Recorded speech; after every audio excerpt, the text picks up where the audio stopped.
A container ship eased away from Vancouver's docks last night, steel stacked sky-high under the glow of sodium lamps, and every crate told the same story. For decades, the United States and Canada moved goods like teammates passing a puck. Now that easy glide has turned into a body check. Tariffs, fresh as of early spring.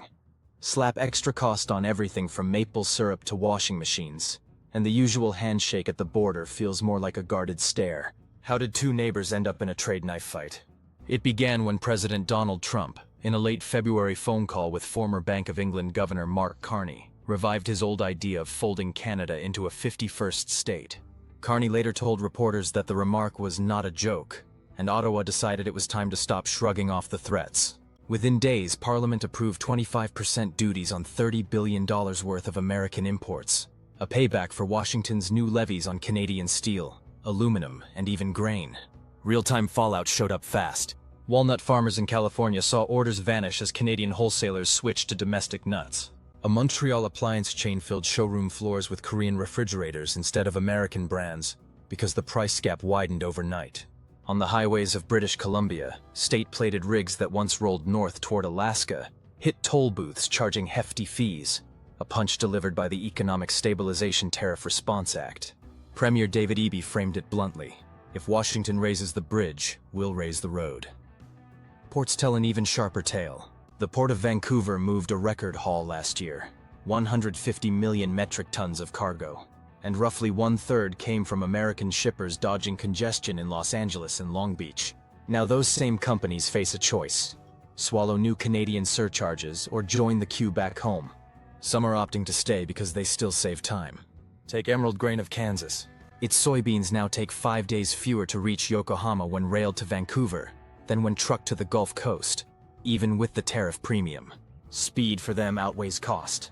Coal reveals the high stakes. West Shore Terminals at Roberts Bank loads more coal than any dock on the continent. About 2/3 of the thermal coal it handles starts out in Wyoming's Powder River Basin. Those black mountains of fuel move north by Canadian Pacific Kansas City Rail, cross the border at Kingsgate, snake through the Fraser Valley, and pour onto ships bound for Japan and South Korea. Environmental rules choke similar traffic on America's Pacific coast, so companies leaned on British Columbia instead. Eby has now asked Ottawa to slap a carbon levy on every American ton, a move cheered by Dogwood, BC activists who have filed dust monitor videos from Delta's shoreline for years. Miners in Montana call it sabotage. Mayors in coastal BC call it asthma relief. Railroads are the quiet winners, for now. Canadian National runs twin tracks from Prince Rupert straight to Memphis, giving Midwestern exporters a pipeline to Asia that skips Port of Seattle gridlock. Since March, the railway has booked extra unit trains for Minnesota corn, demand up by almost 1/5, because buyers in Busan still need feed. Yet executives admit on background they fear Washington could slap border fees on locomotives next, breaking that rhythm overnight. Tourism has already cracked. Spring break usually turns Niagara Falls into a swirl of maple leaf hoodies and stars and stripes caps. This year, hotel managers on the American side reported bookings from Canadians down by nearly 3/4. Rental cabins in Banff that once catered to Seattle hikers replaced U.S. ads with European ones. That shift stings border towns, restaurants in Buffalo, souvenir shops in Whitefish, duty-free outlets at the Peace Bridge. Economists at Western Washington University warn lost Canadian visitors could carve $9 billion out of the American leisure sector before the year ends. Money flows are changing course as well. The Canada Pension Plan Investment Board, one of the world's 10 largest funds, still holds plenty of U.S. assets, but Chief Investment Officer Edwin Cass says new checks are heading toward wind farms in Spain and toll roads in Indonesia. He estimates up to 100 billion Canadian dollars could pivot away from Wall Street if tensions drag on. Ontario's giant municipal pension paused all fresh real estate buys south of the border, and Quebec's CDPQ doubled down on Indian solar arrays. Pull that much northern cash out of New York and Miami office towers and vacancy signs will linger longer. Inside Canada, the mood flipped to buy local almost overnight. Grocery chains added floor decals pointing to Ontario tomatoes, Alberta beef, Nova Scotia scallops. A viral TikTok challenge urged shoppers to flip items and shun any label stamped "Product of USA." Surveys show roughly 2/3 of Canadians joined in, at least for household staples. E-commerce sites featuring only domestic brands clocked triple traffic compared with last year. Not every blow lands clean. Ontario auto parts factories still depend on American engines. Alberta drillers need spare valves from Texas.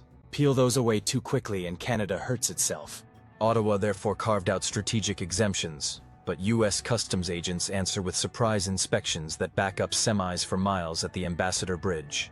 Just-in-time inventory feels more like just-in-case. Across the 49th parallel, Washington farm groups push for a truce. Wheat growers in North Dakota worry that if the trade wall hardens, Japanese millers will sign decade-long contracts with Australia instead. Pacific Northwest lumber yards fear retaliatory duties on Douglas fir could kill summer construction jobs. Yet in televised rallies, President Trump repeats the same refrain. They need us more than we need them. And the crowds roar.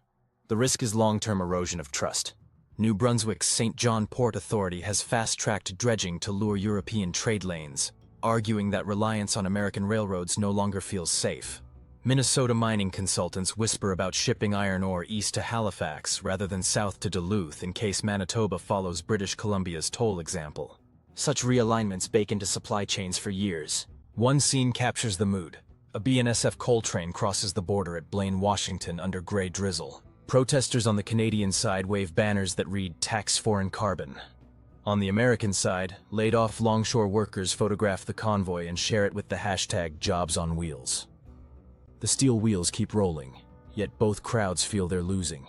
Mark Carney, the man who broke the news about Trump reviving the 51-state notion, gave a speech in Toronto last week. He warned that weaponizing trade with your closest ally is like draining the water from your own harbor to strand the other fellow's ships. His line drew applause, but also a sober pause.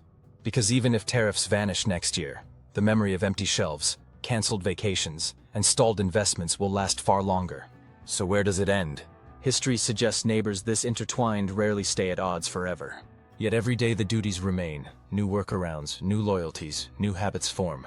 A Kansas farmer who finds a faster rail line to Prince Rupert may never look back. A Toronto retirement fund that scores strong returns in Bangalore airports could decide distance isn't a barrier after all. Trust breaks slowly, then suddenly. And by the time politicians patch things up, the trade map may already be redrawn. When tonight's sunset slides behind the cranes of Delta and the last shift clocks out, containers will still clank onto decks. Rail signals will still blink green, and people on both sides of the line will hope tomorrow's news cools the fever.